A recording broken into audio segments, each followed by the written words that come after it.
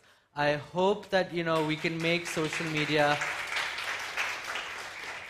use social media for good, hold the government accountable first, the companies accountable, but then also ensure that social media is used for progress and not disinformation, which we're seeing so much. Thank you, Ji. Thank you. Thank you all. Have a good day.